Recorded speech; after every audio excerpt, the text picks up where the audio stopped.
I asked the question, okay, you tell me as a licensed mold, either assessor, inspector, or remediator, what is dangerous? Not one of them can tell me. Well, because there's no objective standard. There's no objective standard. Yeah.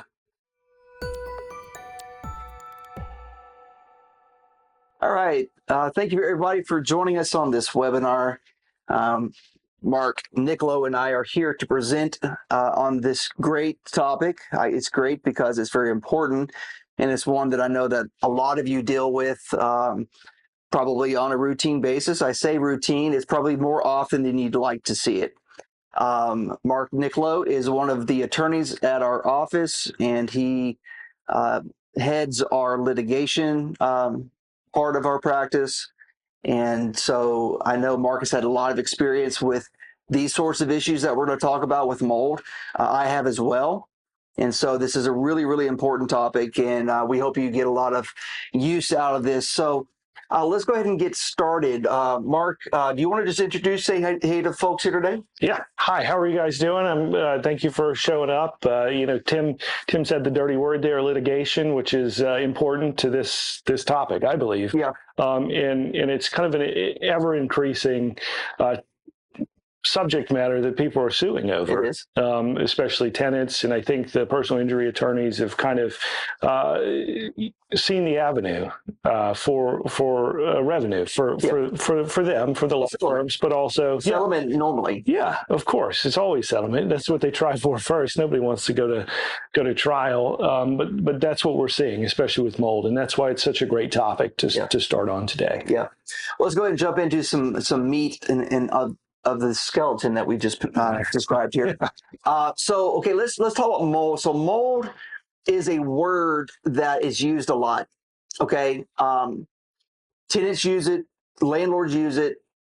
And so we hear it and we automatically think something's dangerous, something's bad, something is a serious problem. So we're going to try to paint the picture here in context of what landlords need to do and what they need to think about in terms of when a tenant alleges that there's mold. And there's so much to cover here. I'm really, my mind is spinning. I have an outline in my mind, but there's so much to cover. Yeah. That's really important. So let's start with the basics, okay? The basics is this. Landlords do have an obligation to keep the premises in habitable condition. Okay, that's a basic warranty of habitability, okay? Under the statute, 83.51, subsection 1, that means that you have to comply with the code that's applicable, so building health and housing code, thank you. Or if there's no code, then to keep certain aspects of the house or the home in reasonable working condition. Now, interestingly enough, nothing in there in that section mentions air quality. Okay, it's all about structure, doors, windows, electrical, plumbing, roof, those things. So nothing addresses air. And in fact, there is really no standard anywhere. No. Even EPA Correct. does not have a standard by which we govern what is considered good or bad air quality inside of a residence. Absolutely. Right? Correct. There are regulations on mold itself growing when it's visible, but the air quality is a completely different story. Right. And even Florida Department of Health, we looked at the website, there's no standard. There is no standard. There needs to be an objective standard, but there's not. So it's subjective. Right. And who's deciding that? That's what we're getting into now. So that's the backdrop, is that there is an obligation to keep it habitable into code. Yes. But there's no specific obligation or standard by which we can judge air quality. Correct. And mold really has to do with air quality more than anything else. But that's where the health issues arise. Correct. And that's where the risk lies, really, for landlords especially, because those are the claims that the tenants want to make. Those are the claims that the personal injury firms want to make, is you injured this person, and we don't know what the effect's going to be. Right. So let's give a little bit of just basic process. So first of all, if you have a lease agreement that does not provide for specific process, in a sense, you're kind of left with potential problems, a lot of potential problems. A lot of right? problems, yeah. So let's talk about this then. You get a tenant who reports mold, right? Yeah.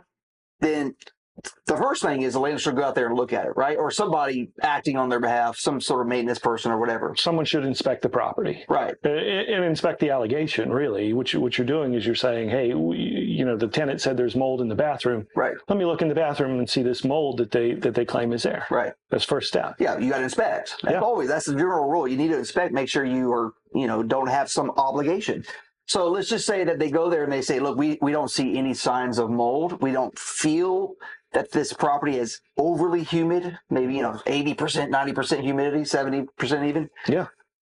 All right. So you're the landlord. What do you think you do? Well, I'm thinking as a landlord, I'm just going to reject it. Well, there's no mold. We inspected. I'm going to respond to the tenant. We inspected, found no mold. Hands off, right? Would you tell the tenant then, look, we inspected, we found no signs of mold. Yeah. Right? Yeah. But you're more than welcome to provide us with what you have in support of that. Exactly. Right? That's what we need them to do. Yeah. And that's what, if you have the outline, if you have the process, then of course you do it that way. Yeah. So that's really the basic thing. If there's no signs of it at all, and that you don't necessarily even, have to have an expert, a licensed mold tester, you just go out there and look at it. Say, hey, there's nothing on the walls, there's nothing on the ceiling, there's no water, signs of water discoloration on the ground or wherever. Yeah. And I want to backtrack for just a second, because we were talking about mold in the air, and when we looked at the Department of Health website, what did it say? Mold is everywhere. Mold's everywhere. Mold's everywhere. It's already here. It's here right now. Right. But it's what's the acceptable level? Exactly. Where is it elevated in your house? What does elevated mean? What does that mean? It's dangerous? Yeah. We're gonna get to that in a second. Yeah. All right. So your lease should address this. And look, I've seen a lot of. I have my own lease, of course. I've seen others. Great lease. Thank you, Mark. I appreciate that. Seen others. I've never seen an addendum, and we're going to talk about this in a minute, because I drafted an addendum that really addresses the nuts and bolts of really what's important with regard to mold. Because most addendum that you see in relation to mold are, tenants are to, keep the humidity levels at a certain amount during the tenancy. Don't bring in too many live plants. Don't hang up a lot of wet towels. Make sure the doors are closed during the winter time or during the summertime, so on and so forth. Like, okay, these are things that do help prevent mold from growing. Yes. But it doesn't address any of the realities of what happens when there's an allegation, or what if there really is some mold there. Yeah. Right? Yeah. All right, so let's go into now. Let's just say the lease agreement doesn't really address it, or at best, all it has is the tenant has to do these things or not do certain things. Okay, so let's just say the landlord goes, it appears there could be something. Maybe it appears could be mildew, could be water discoloration, could be mold. Okay, So the landlord sees it. Yeah, I see something. Yeah. What do you say they do next? Well, I say contact an assessor, a mold assessor. Right. That's the next step. Tell them why. Why should they do that at that point? I mean, that's proof. That's your documentation. One, you're taking the allegation seriously, and two, you're getting scientific evidence to prove whether or not there is mold, whether or not the air quality does have elevated levels of mold that could be conducive to creating health hazards. Right. Right. That's what you're looking for. You're looking for proof that there is mold, and you're doing it to protect yourself. That's what it's all about. We're trying to mitigate risk on the landlord. So now understand this. So that's correct. I agree with that. As soon as you have objective evidence from the eyes or the smell, okay, you say, okay, now I see that there could be a problem with habitability. All right. So I'm going to gather the evidence of what it is. All right. So don't let me forget this, because what I want to do is I want to go in from seeing the presence of suspected mold and even getting a report that shows there could be elevated levels of mold, that still doesn't tell us whether it's habitable and whether it's going to cause injury to somebody. Yeah, we're going to get that in a second. Don't let me forget that, because I want to segue into what I'm about to say into that. So understand that when it comes to the landlord's obligations to the tenant or during the tenancy, there's two main legal obligations that you have. One is the landlord's obligation, again, to comply with the statute 83.51. Okay, that's basically habitability. Yes, building, housing, and health codes. And that only has to do with the tenant's obligation to pay you rent, right? You're providing a habitable place. Yeah, absolutely. They've got to pay you rent. Mm-hmm. Okay. Now, there's another legal obligation, and that is to say, you as a landlord cannot be negligent in the premises upkeep and maintenance of the home, because if you're negligent, you could be liable for personal injury to the tenant, which is a different legal theory and obligation. Yes. Right? Yes. It's one of the first ones we learned, as a matter of fact, in law school. Yes. What are the four elements of negligence? That's right. Duty, breach, causation, damages. Yeah. That's it. Yeah. So do you have a duty to maintain the property? Absolutely. You have a statutory duty and a contractual duty to maintain the property. Yeah. Did you breach it? Well, that's going to be the big question. Who's the cause? Are you the cause? Well, once you have knowledge, I think the connection is there. Well, once you have knowledge, it then invokes your duty to do something, to inspect, to determine cause. Yes. Okay? Yeah. Because if the tenant is the cause of this, then you don't have an obligation to fix their breach. Yeah. Right? Now, you may want to do something, because if you don't do something about it, and including maybe even a termination notice, right? They're not taking care of the property. Yeah. It's causing substantial damage to your property. It's going to continue to cause damage, right? So you got to mitigate. Yeah. So how do you mitigate? You terminate. Yeah. Okay. But let's talk about this termination, because if your lease doesn't address what you can and can't do, statutorily, who has the right to terminate the lease? So this is one of the biggest. If it's not in your lease, which it should be addressed in your lease, but if it's not, 83.51 does not give the landlord the express ability to terminate when there is a damage beyond the landlord's control. That's a problem. Yeah. It gives it to the tenants, not the landlord. That's weird. So you're saying that a tenant, what you're telling me is a tenant can claim that there's mold damage and then stay in the unit, further harming themselves? Wow, that is a mind blow. That's profound. So as you know, y'all, I'm sure you're watching. You're saying, "Hey, I've had tenants say it's uninhabitable," right? Yeah. Well, why? I'm going to continue living there months on end. In fact, we won't name the client. They may even be watching right now. Yeah. But they had a tenant that was there for how long? 2 years. 2 years, claiming uninhabitability. Mm-hmm. We went in front of the judge. There's a long story to this, but we went in front of the judge. The judge says, "Why were you there? Why were you there for 2 years?" Yeah, it doesn't make any sense. Yeah. So that's another issue which is addressed in my addendum that I want to actually talk about. Yeah. But so so if the tenant is liable or is responsible for causation, then you don't have an obligation to fix their damage. No, but you have an avenue for termination at that point. You can terminate because of their obligations to maintain the property. Correct. All right. Now, one thing about causation is interesting, because to prove causation, you're probably going to need an expert of some kind. An assessor, maybe, or maybe not even. This could be a contractor. Contractor, Could be somebody who knows what causes these conditions and the probable results of that. So if we go to a house and we say, well, there's a leak in the roof, it's right above the bathroom, which is where a lot of showers are also taken. Yeah. And so there's maybe a combination. Maybe it was both the roof leak and the fact that there was a lot of moisture from the showers and the baths and all this, and they weren't ventilating the bathroom enough, and they never turned on the vent, right? So how do you determine that? What's the contractor going to do? They're going to inspect.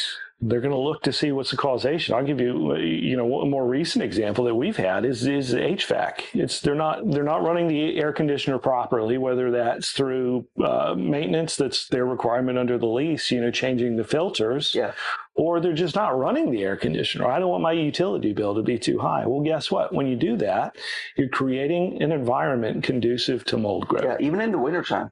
Even in the wintertime. Because if you're in central South Florida, it doesn't always get dry or cold enough to here. Not here in Florida. No, but even so it could be anywhere in Florida for that matter. Yeah. But no, you're right. So there's those issues that tenant causation is a big one.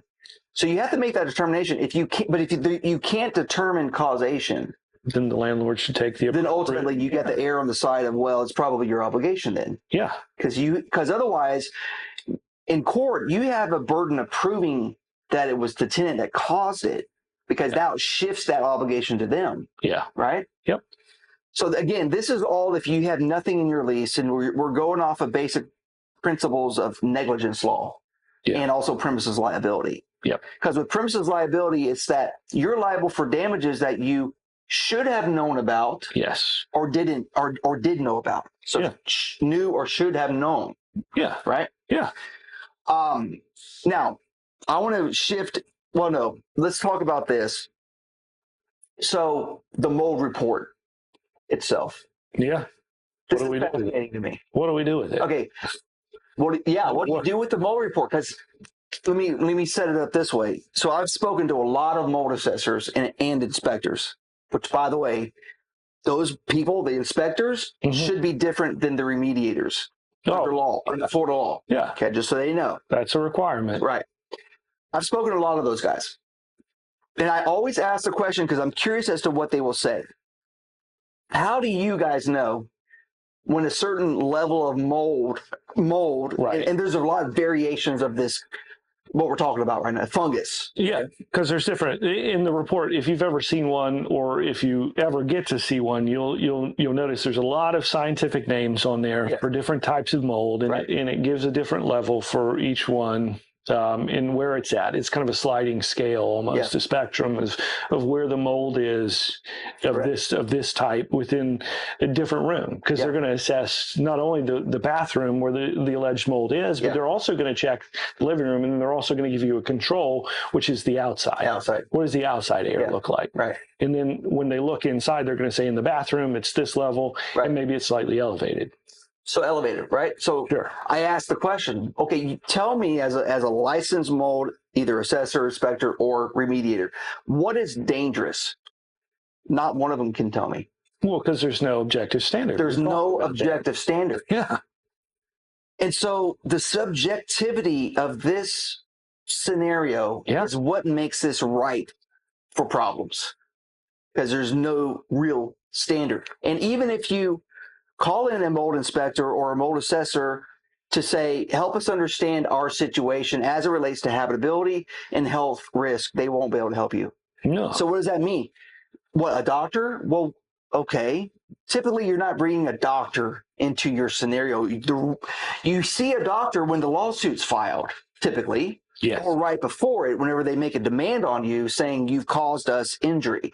And here's a letter from a doctor saying that the property has caused us damages. Well, how would a doctor know, Tim, that the property caused the damage? That's the question. I'll tell you how they know, because the individual who went to see the doctor told them. Yeah, I was exposed to mold.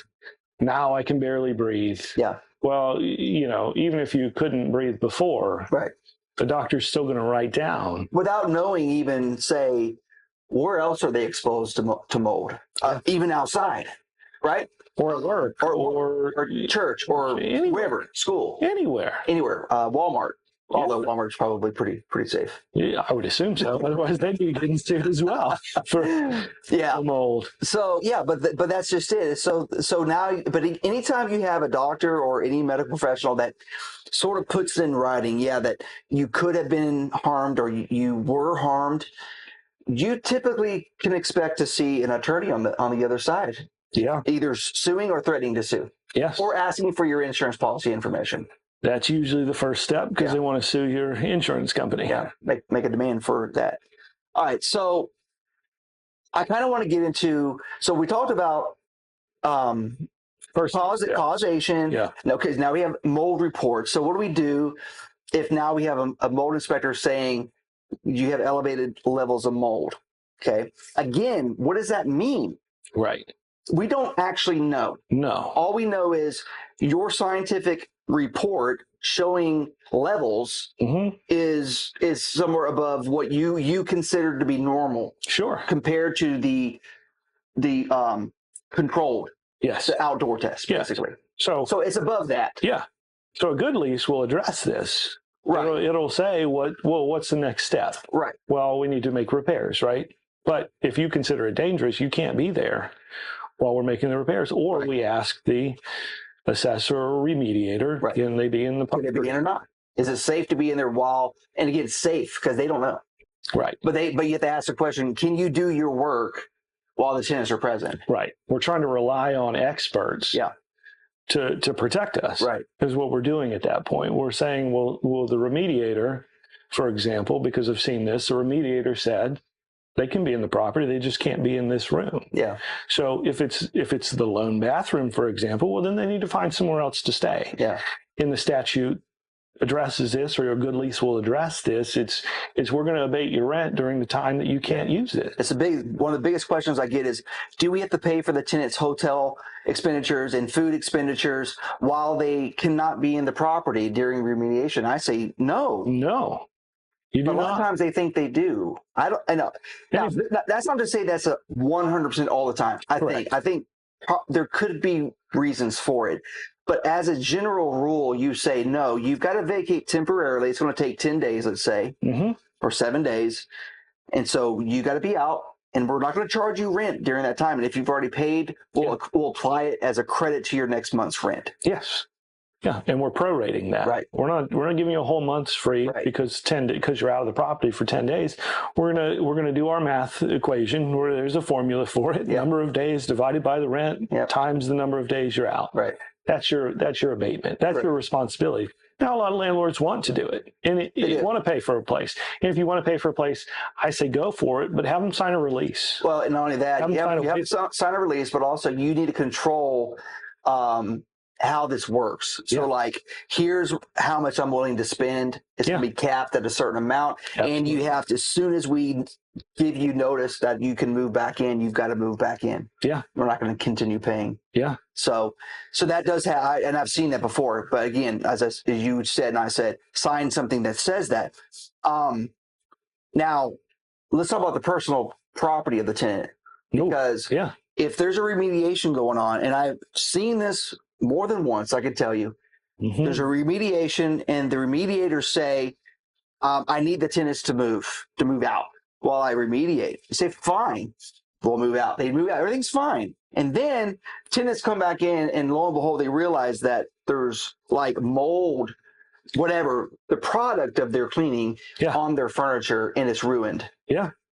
All right, so let's talk about that. So whose obligation is it to move? If you're going to deal with furniture, whose obligation is it, landlord or tenants? Well, this should be addressed in the lease or in an agreement. Let's just say it's not. Let's just say it's not in the lease at all. I mean, it's going to fall back on the landlord because they have control over the process of remediation. Yeah. That's the answer to that question. But we need to put that back on the tenant. Right. So I agree. We don't want, in the process of remediation, we don't want their property damaged by us in moving it or covering it or anything. If they leave a live plant in the property and we cover it up, and then it turns out that was their emotional support plant, we don't want to be responsible for the mental health anguish problems, mental anguish that they went through.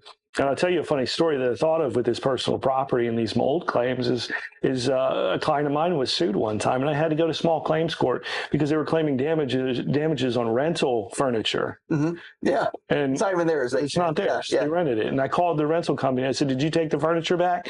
They said, we did take the furniture back. I said, well, then there's no damage. Yeah, that's right. And that's how I prevailed in that case. But it was just one that I just thought of that was kind of funny. Yeah.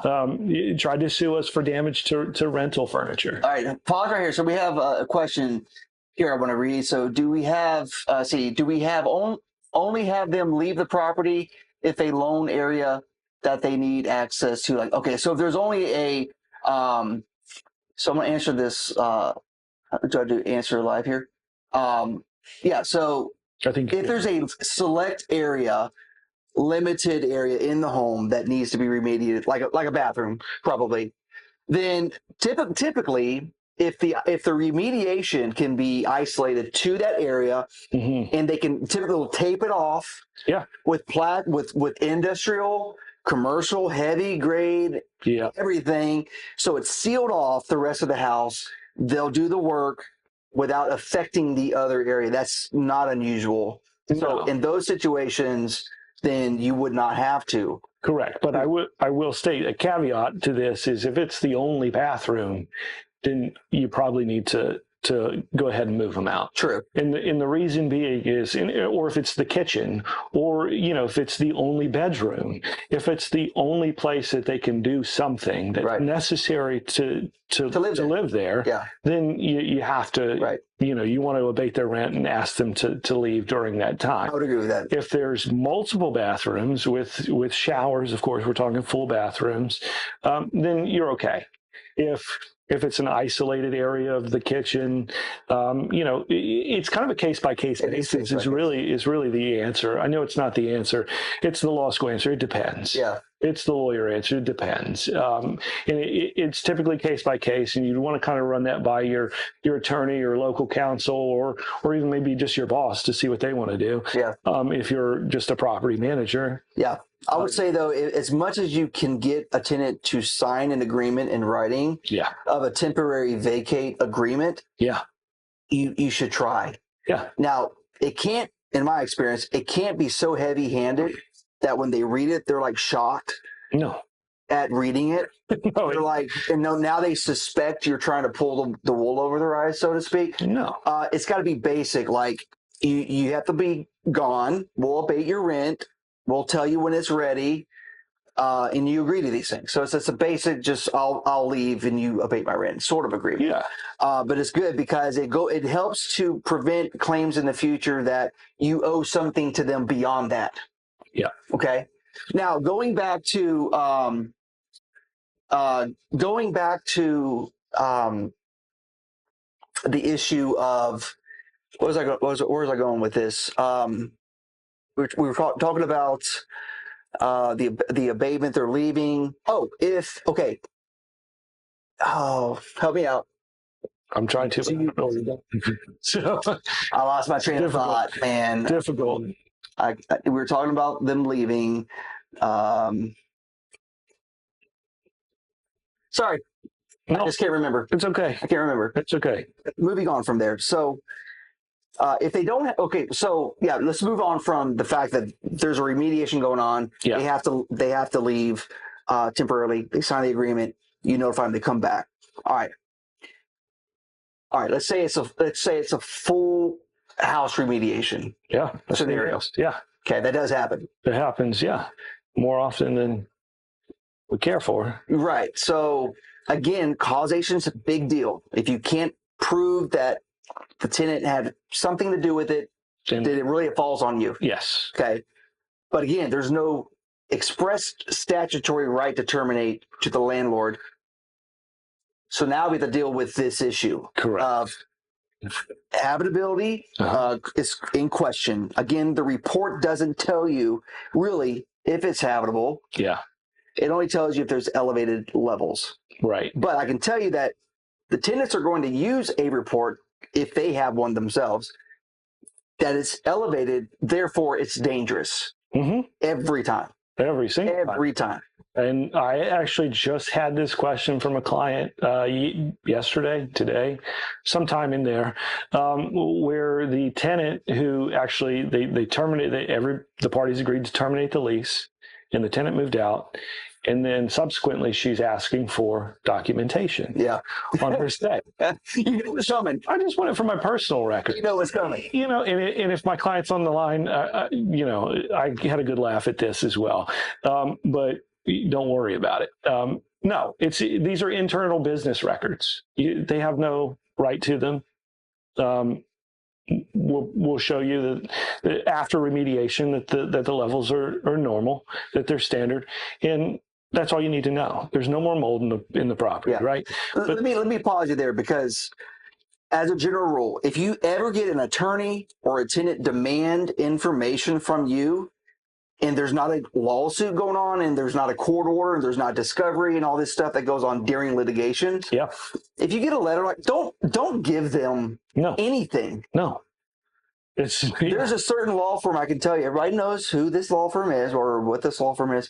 They send out letters notorious saying, I'm requesting A, B, C, D, on down the line. Yeah, I love it. Citing rules, citing statutes that don't apply. Yeah, M&Ms are delicious, huh? Yeah. I don't know if that's the firm you're talking about, but anyways, and of course, our clients get them, like, hey, what do we do with this? I'm like, nothing. Yeah. You don't give anything away. Nothing. I'll send a letter to them saying back off. Yeah. And we'll talk about it later.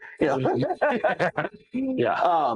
Anyway, so actually, thank you, Azalea Bay. We were talking about personal property. Yeah, that is personal property. What do we do? This is the thing about that. Okay, so you said that it was the landlord's obligation, right? Sure.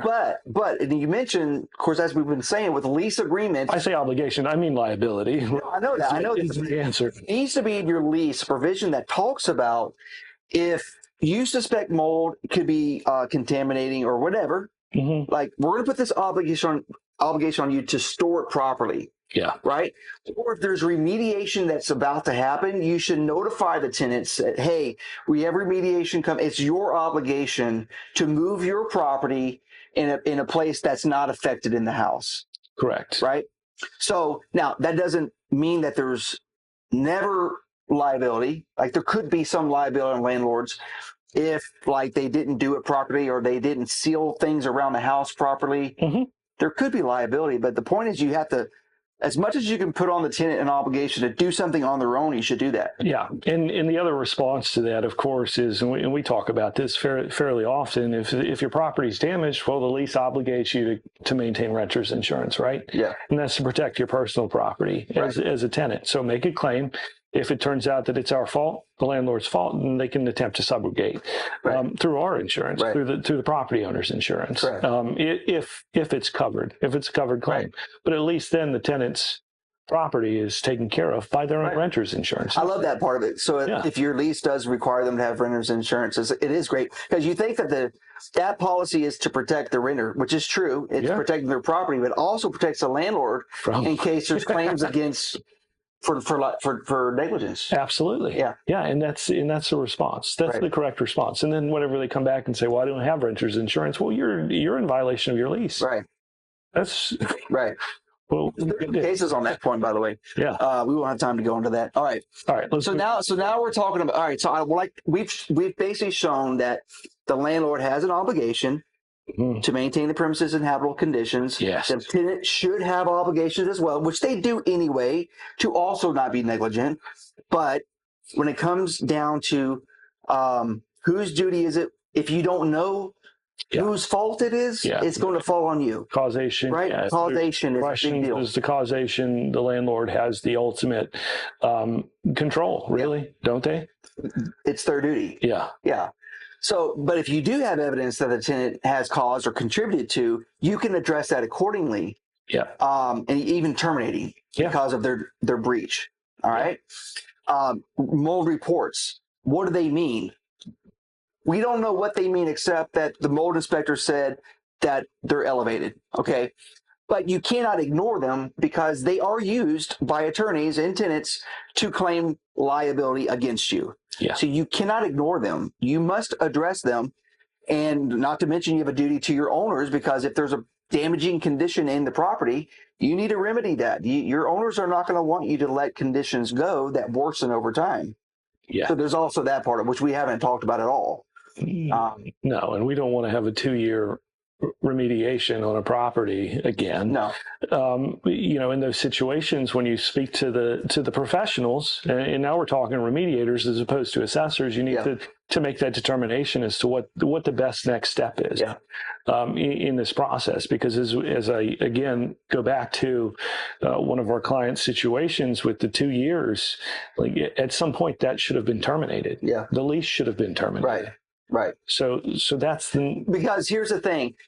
When you're talking about liability, whether it's we're facing a breach of contract because you've terminated my lease too early, landlord. Yeah. You should have done that. Yeah. So now I've got to go rent something else that's $100 more a month than what I was paying with you. Oh gosh. Okay, I had 6 months left on my lease. What is your damages exposure? About $600, maybe moving costs, but $600, right? That sounds a lot better. As opposed to, I have a personal injury case against you because you let me live in a house for 2 years that had a mold problem, and now I've got a $1 million lawsuit that I want to file against you. So you see the difference between, even though you may not have a technical or legal right to terminate the lease because maybe it was your obligation to fix something and you didn't do it, your liability is way less than a personal injury lawsuit. Now the question is, and this is one that just popped in my mind, okay, we're terminating the lease without the right to do so. The tenant refuses to leave. Right. Now we have to file an eviction. Correct. So now I go in front of the judge and I say, Your Honor, and I'll do this on your part. They're claiming it's uninhabitable. Yeah. Why would they want to be there? Right. And just like the judge in that case, they're going to say, well, why do you want to be there? Yeah. It's not habitable. Right. So it's an impossibility for them to stay there. Right. Because we have to get in there and we have to take corrective action. It goes because there is a good faith obligation in the statute and in common law. Yeah. So when you willingly decide to stay in a house that you say is uninhabitable, and instead what you're doing is withholding rent. So because that's your other remedy is to withhold rent. And the judge looks at those two options and say, so you're living there ongoing, and you have kids, by the way, tenant. You're letting your kids live in this place for months and months that you say that you're dying from, and you're withholding rent. That doesn't make sense. To me. And there are other cases as well that the courts have said when for an apartment complex, for an example, when you've offered alternative housing accommodations during a remediation, or even just outright, hey, here's a new unit. Yeah. And you refuse to accept that as a tenant, that looks really bad on you. Courts typically look at that and say, well, they have a duty to mitigate, right? Everybody has a duty to mitigate. That's right. Yeah. Everybody has a duty. Yeah. It's the landlord's duty as well. Let's mitigate the damages by providing them alternate housing. Right. Right. Right. That's also an option, especially if you have a multi-unit facility where comparable housing is available. Right. Especially if you give it to them for the same price, if it's an improved property. Yeah. Right. Or if it's a lesser comparative, then you discount their rent to whatever that lesser one it is. Sure. Right. Sure. Okay. Yeah. So it's fairness, basically, what we're talking about. Yeah. We want to be comparable, but sometimes we can't. Right. And then it becomes an impossibility. All right. So I want to shift in for the last 20 minutes or so. Again, there's plenty of leases out there that have just basic, tenants don't do A through D and do E through G. Right? Like that's basically, we've all seen those. Yeah. And they've been around for decades. Right? Yeah. So it wasn't that long ago where I said, you know what, we're seeing so many mold complaint scenarios now, and the tenants are finding lawyers to sue, and we're dealing with lawsuits, that I want to draft something that really gets down into a nuts and bolts. Here's how we're going to process these situations. So I did that.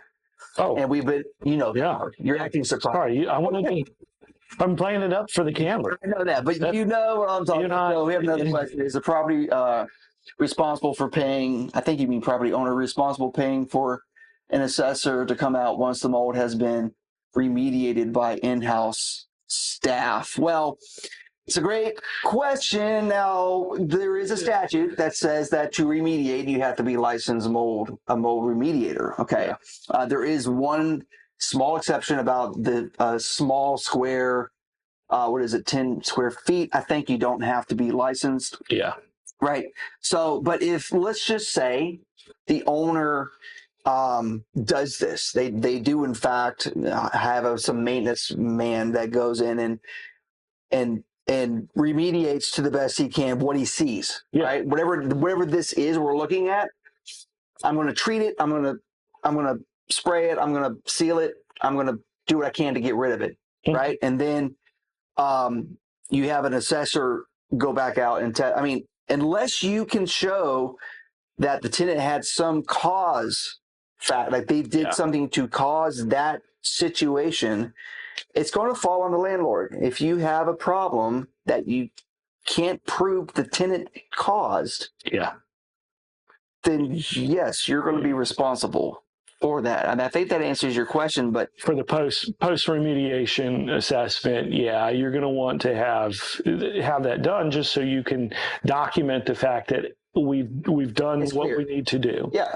We remediated the property. Maybe the remediator can assess. I don't think that they can, but it's possible that they could. You kind of want to have somebody who doesn't have a conflict, and that's really why Florida law requires an assessor and a remediator to be separate. Is because you don't want an assessor to come out and then, they're kind of incentivized. They blow up. They sort of exaggerate everything about it. Right. So the assessor needs to be separate. So, and yes, you do want to have them come back out just to prove that, hey, the house is now habitable, or the apartment is habitable, because as I've seen with a lot of these mold claims, they'll continue.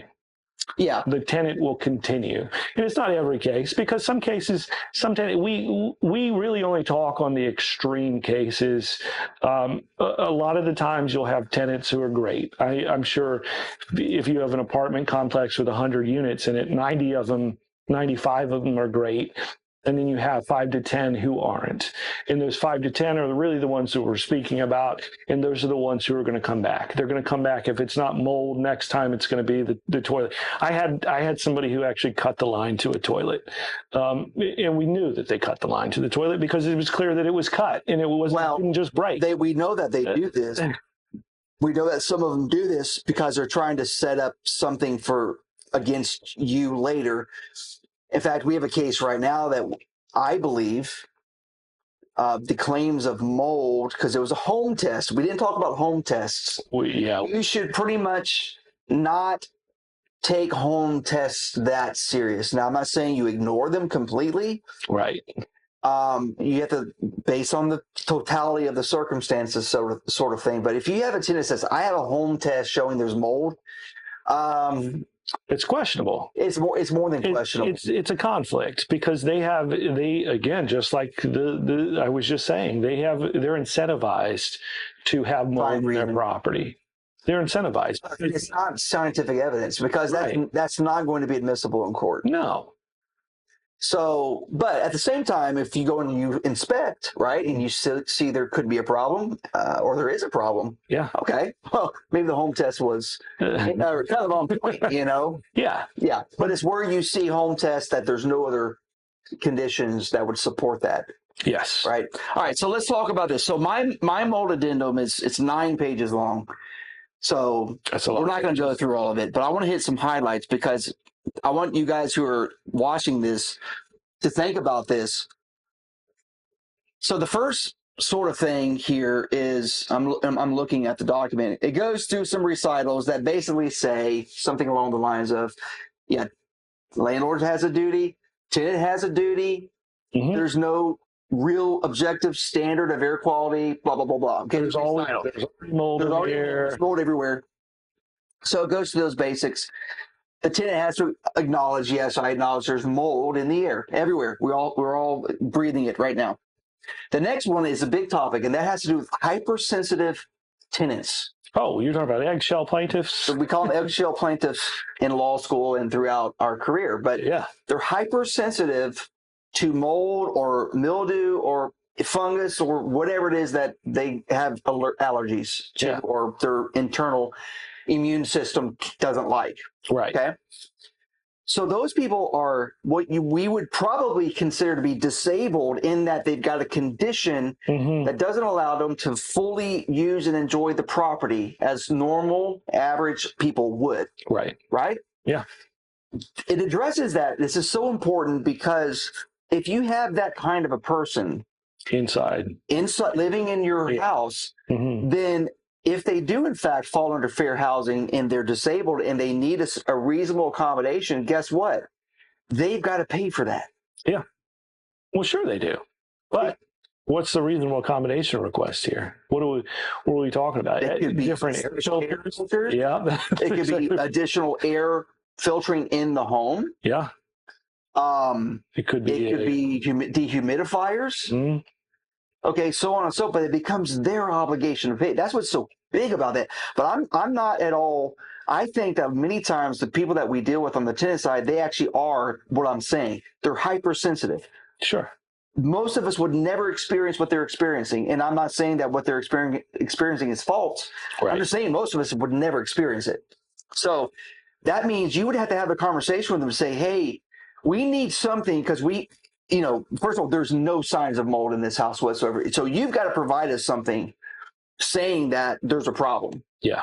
And then you have to go into this issue. Are you hypersensitive to what's there? And if so, we welcome you to make a reasonable accommodation request if you can provide us like saying you need these accommodations. Yeah. And we'll talk about it. Yeah. So that's what this first one talks about. And I've never, in my 20 plus years of doing, I've been an attorney now for almost 22 years, but in all this time, I've not heard attorneys really talking about having an addendum that really addresses it. No, I've not seen one at all, to be honest with you. Yeah, because there are those people out there, those individuals out there, whether it's, they may be the folks carrying around the oxygen tank. They have legitimate concerns. Sure. These are legitimate concerns, and the landlord needs to be aware of that. Yeah. That's open and obvious, but there's others that aren't so obvious. The code, okay, so we go back to 8351, the landlord's obligation. It rests in two things. Either one, the code requires it, or if it doesn't, then it has to be in reasonable working condition. Yeah. Reasonable is you and me. It's the average person. It's not the hypersensitive or the person who's disabled. Yeah. Reasonable. Yes. That's how we get into the fair housing situation. We have a question. Is that a situation where they would pay for an assessor themselves, especially if no mold or mildew is visibly present? So that's a good question. Two different things, though. What your question implies and what we talked about earlier was if they're complaining about mold and we see no signs, we would say, look, we're not going to pay for a report when there's zero evidence that we should pay for someone to come do this. So you can do it. Yeah. And provide us the report. So that is in general. Yeah. But with hypersensitive people, it's similar in nature because they're going to make the complaint just like anybody would. Yeah. And you're going to say, there's nothing here. We see nothing. So you've got to present to us evidence. So what if we have a mold report? Let's just say the mold report shows slightly elevated levels of something. And we say, look, this is within, it's elevated, but slightly. And also, in the effects that you're talking about to us, you could say, are you wanting to make a reasonable accommodations request, like so that we can accommodate a disability that you have? You can an interactive process. Yeah. Okay. And so if it's determined that they are in fact disabled and have, fine. Hypersensitive. We have a reasonable accommodation. But again, you would be obligated to pay for those modifications or those accommodations. Yeah, the tenant would be responsible, and they have air purifiers that can help address this issue. They have special air filters that the tenant can pay for, dehumidifiers, as you mentioned. There are all these devices that the tenant is obligated to pay for those. Now, to the question as to who pays for the assessor, Tim's already addressed that, but his addendum does a really good job on that as well, because That's the next step. Is Right. we inspect the property per his addendum. Is we inspect the property. If there's no visible signs of mold, it's the tenant's obligation at that point. Yeah. Get your own mold assessor. Bring us back the test results, and we'll review them, and then we'll get our own assessor to come in. Right. So the next one we talk about it talks about the tenant's duty to report suspected mold, which many addendum have that already. And then we talk about the industry standard. So we address the recognized industry standard for mold assessment. Yeah. So this precludes a tenant from using a home test, for an example, and saying, see, I've got evidence of mold. Yeah. Okay, so it's saying we want to use the actual recognized industry standard for mold testing. That's the next thing. Okay. Okay. And then we have, of course, the tenant's duty to provide mold testing. Now, this is what we've been talking about now throughout. Yeah. This provides for the procedure by which the tenant would become obligated to provide the landlord with the evidence, with the support. Okay. Yeah. There has to be a way of doing that. That's reasonable. It is reasonable. Another important part about this is, let's see here. Well, it goes into like who's an acceptable mold inspector. It should be someone within the county, licensed, insured, not related to, the tenant. Yeah. So there's qualifications, things like this. Trying to avoid conflicts of interest. Correct. Make sure that the individual doing the assessing, even at the tenant's expense, it does not have an interest in there being mold in the property. Right. Of course, then it reserves the landlord's right and privilege to hire who they want to. Yeah.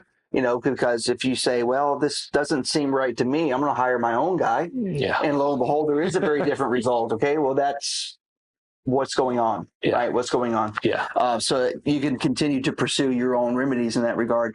Another important thing is to talk about the limitations of the effect of a mold report. So by getting a mold report that says there's elevated levels of something, we're going to agree that doesn't mean that there's proof that you're damaged. Yeah. It's not proof that you've been injured. Correct. It's not even proof that the house is not habitable. Right. All it is a report saying, here's what the levels show. Yeah. That's all it does. Yeah. Okay. Because tenants are going to use a report showing elevated levels for every possible way and reason to leverage their claims against you. Yeah, and they may do it through an attorney. They may do it through use of AI. We haven't talked about that yet, but that's kind of been an increase. We've seen an increase in that subject. Yes. In the making claims using AI to draft, ChatGPT to draft these allegations. I even received a demand letter from someone one time demanding payment. Due to, it wasn't a mold issue, it was a different issue. Yeah. I still it wasn't from an attorney, so just let them sue you if they want, but they probably won't. Chances are. Yeah. All right, so that's that. So another thing too is obligating the tenant to keep and maintain all the records regarding any mold situation. Now sounds like, okay, well, here's the problem. The tenant's going to rely on information and say they have it and say that you're in breach and claim all these things, and I have the proof. And then when it comes time for actually producing the proof, I lost it and blah, blah, blah. Okay, so this addresses that. So basically what it's doing is it's kind of like anticipating litigation in the future. Yep. And so making sure that they maintain whatever it is they say they've got. Sure. And if you want a copy of it, you're entitled. Now we talked about that before. We're talking about the other one. If you get a demand for information, don't provide it. It's different though. Those are internal business records. Correct. This is the tenant making allegations towards you in your own. Yes. Okay. Yeah. All right. It essentially acts as a preservation of evidence. Yes. Preservation of evidence is right. All right. So then we talk about, of course, the tenant's duty to help prevent growth, which is what you normally see. That's all that's there. Yep. Close your windows, run your air at the proper temperature. Correct. All right, now report any leaks. Here's one that is, I think, a big deal, and this has to do with liquidated damages. Liquidated damages in the event the landlord terminates because they're not able or don't want to cure their default. So the landlord's default. Correct. So mold is growing. It's there. There's elevated levels. Okay. Everybody knows it. Okay. Okay. So the landlord says, okay, I have the option of remediating Yeah. or just go ahead and terminating this thing, Yeah. the lease, Yeah. and being done with this tenant, and then I'll go through the remediation process. Okay. Okay. That is there. And it says that if the landlord does that, if they choose to terminate the lease for a mold problem, basically, and the tenant's not at fault. Oh, good. Okay, tenant's not at fault. Yeah. It's the landlord's obligation. Yeah. And the landlord says, I want to be done with this. It says you have to pay the tenant liquidated damages of, I'm suggesting, a month's rent. Just like if the tenant were to early terminate. Yeah. Right? You can charge them up to 2 months. Yeah. Okay. Well, we're going to say here, if the landlord does the same thing, 1 month. Okay. Okay. That's good. Here's the effect, and this is something that I wonder if attorneys think about a lot. Because most of the time when you see a lease agreement, and I'm guilty of the same accusation that I'm making at the moment, where you just basically say, I can terminate this lease for a mold problem anytime I want, no matter what, even though it's my obligation, and I admit there's an obligation, right? But I'm going to say I can terminate it anyway. Yeah. Okay, you can terminate it, but that doesn't mean the tenant doesn't have a claim against you for damages because you didn't address it in the lease. Right. Right? So now this is just an actual damages scenario. Just like if the tenant were to terminate early with 6 months left on the lease, right, you could go after them for the 6 months that you weren't able to get from them. Yeah. Right? Yeah. Same thing for the tenant. You terminated early, I can go after you for damages. So this is saying we'll go ahead and liquidate the damages for both of us. Yeah. We'll pay you 1 month's rent. Right. Okay. So that alleviates that whole thing about the lease. Right. We're done. This is, I always say a lease is a contract, and it is a contract. And this addendum in itself is a contract for dealing with mold issues. And this is the part of the contract that says this is your remedy. Right. So think about the scenario where, lo and behold, you have a bad situation with mold. And you're like, oh my gosh, this is bad. It's going to happen. It can happen. And then a tenant's not a tenant you want to deal with. Like, really. Yeah. Not a tenant you want to deal with, not to mention, you really don't know what the health effects are going to be.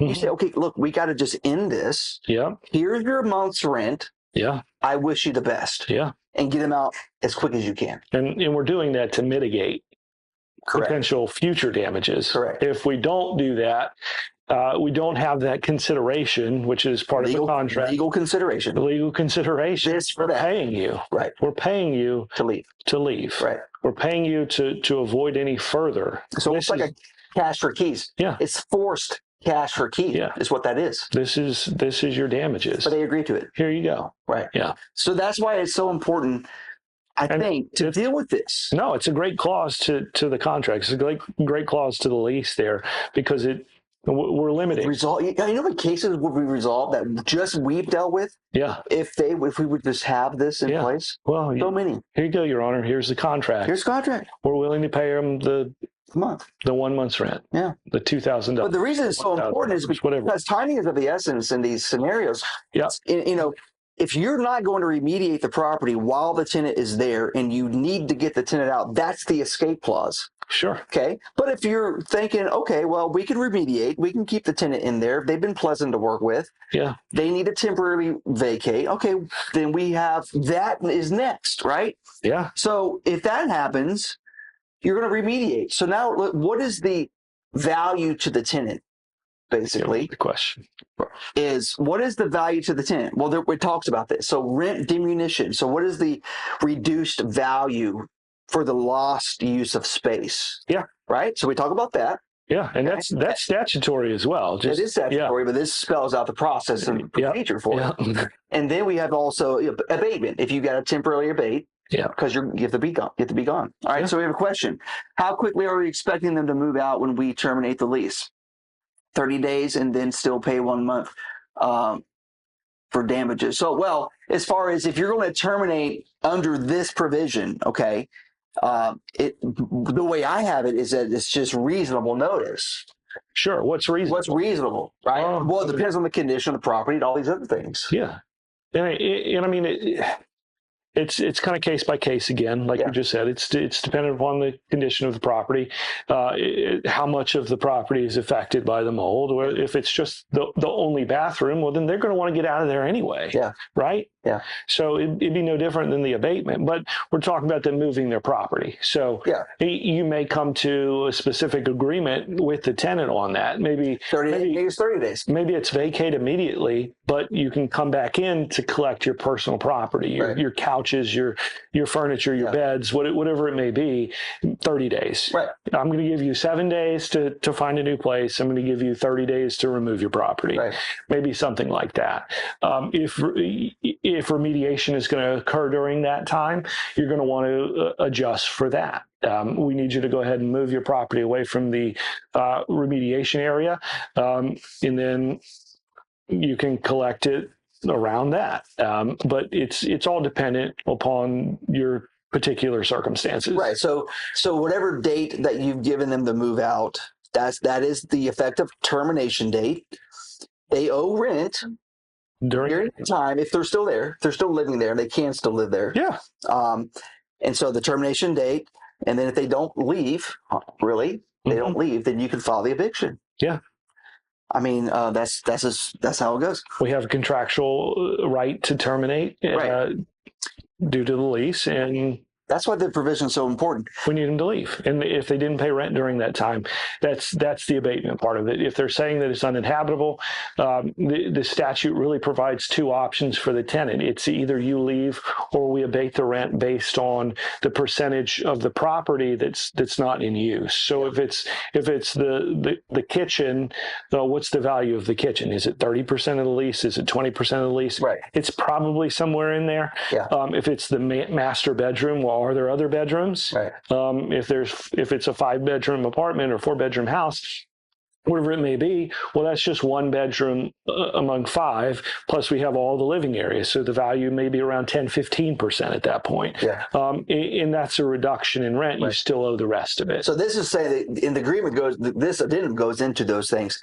And then ultimately it says, if we can't agree on this, then we will appoint somebody, a third party, to come up with the amount. So that way it's neutral. Yeah. Try to be as neutral as you can. Yeah. Ultimately. Yeah. Which is what you're just trying to be fair. The other thing too is, waiver of claims when the tenant is alleging, suspecting, claiming that there are dangerous conditions in the property, and yet they still live there. So this addresses that. Now, this is from a personal injury standpoint. Now, whether how far the court enforces this is another question. But of course, this is trying to protect the landlord. This is trying to give the tenants as much forewarning as possible to say, if you're going to say it's dangerous, but yet you still live there, then you're waiving claims against me for still living there. Well, that's great. Yeah, that's what we want to see. Right. We don't want to have to rely on the judge or some expert. Yeah. To say that they're dying. Right. I'm saying we don't take a light of that. I'm just saying. Yeah, we don't want to rely on a judge. What I'm saying, who's going to say, of course, you shouldn't have been living there.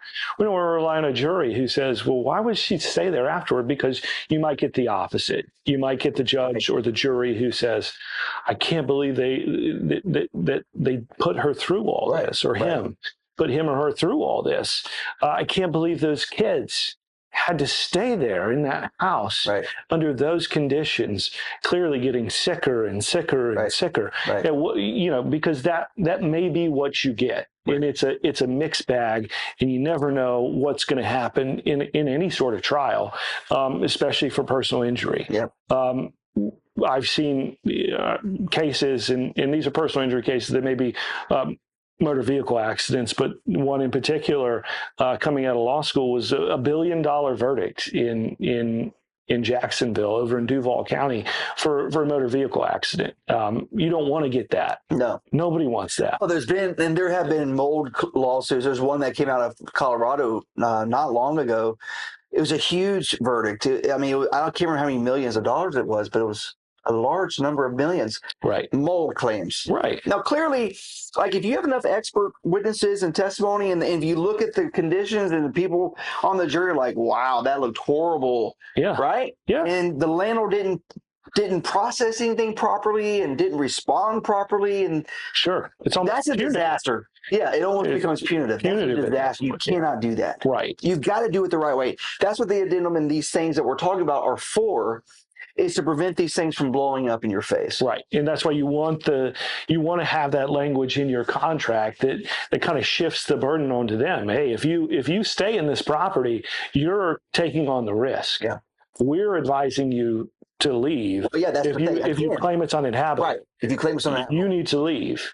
That's your responsibility. And as a parent, I don't know why you wouldn't. Right. If you have kids in the property. Yeah. If you're claiming that it's this terrible condition, get your kids out there. So it goes further into this issue to say that if there is a truly uninhabitable scenario, then your remedy is to terminate. Okay. And it says further that if you stay, then it's presumed that it's habitable, at least to some extent. Yeah. Right? Yeah. And then we go back to, okay, so what is the apportionment of loss of use if there's some portion that's not usable, right? Yeah. But ultimately, because this is what we mostly see. We mostly see tenants who say it's not habitable, but yet they still live there month after month after month, and they just withhold rent. So this resolves that. Yeah. To at least allow the landlord to say to the tenant, look, we've agreed that if you're going to live there and you're saying it's uninhabitable, that's not true. Yeah. So we're going to come, you still owe rent. Yeah. And if we can't agree on what the reduced value is, if any, then I'm going to find a third party to help us. Yeah. And that's the result. That's the result of that. That seems very reasonable. Right. And then they say, well, I'm not going to terminate because I want to continue living here because I want you to fix this place up. What do you now have the right to do? You can, fine, I'm going to terminate it, and here's your month. Here's your month rent. Yep. Yep. And you want to do that fairly early on in this process, because clearly this tenant has an agenda. In the agenda, you want to avoid the tenant who has the agenda of suing you for personal injury, for liability, for health issues related to this mold. Yeah. And the longer they stay in there, the bigger their claim becomes, because they're going to continue to say that all of my health issues, all of my child's health issues, all of my dog's health issues, whatever it may be, are related to your inaction. Yeah. And that's why we want to move quickly on that. Right. Right. All right. So we're past an hour. So I want to try to wrap this up now. Last second, if you want to ask a quick question, but I think we were going to. That's not a question in the chat. No, that was a note of, I was trying to remember what I was saying earlier. She was trying to help me out. Yeah. So that's it. I mean, this is a big topic. I would say that if you don't have an attorney to help you with this, contact us. Yeah. But this is too important to not be proactive with. That's the most important word that we've probably said the whole time is proactive. Yeah. Be proactive. Be active. Right. And get it done quickly. Make the assessment. Make your decision quickly. If there is mold in there, get the tenants out. If it's a danger. Yeah. And I say that not just on a liability front, but also just on a human front. We do have a question. You do want to make sure that these people you don't want to injure anybody. Nobody wants to do that. Nobody wants to hurt anybody. So if there is in fact mold, take care of it. Yeah. Again, contact us if you need us. If you need a good mold addendum, we can help you with that. Just reach out. I'll put. Do I have my information? No, I don't have my information on the screen at all. I think I normally do. That is our office number. I will. Obviously, you can Google Property Management Law Solutions and go to the website and or just Google, have our phone number and address, and give us a call. Yep. All right, y'all. So that's going to be it for today. Let's see here. Thank you so much, y'all. Appreciate your being with us. We'll have our last webinar for the years. And I mean, can you believe we're at almost 2026? No, I don't want to believe it. So I know. So I set my calendar schedule for all these webinars a year ago, and I've gone through them all. The next one is lessons from 2025. Oh, good. That'll be an easy one then. Because we're talking about mold again. Yeah. Okay. Thanks everybody for watching. I greatly appreciate it, and we'll see you on the next webinar, y'all. Bye bye, guys. Thank you for listening to this podcast.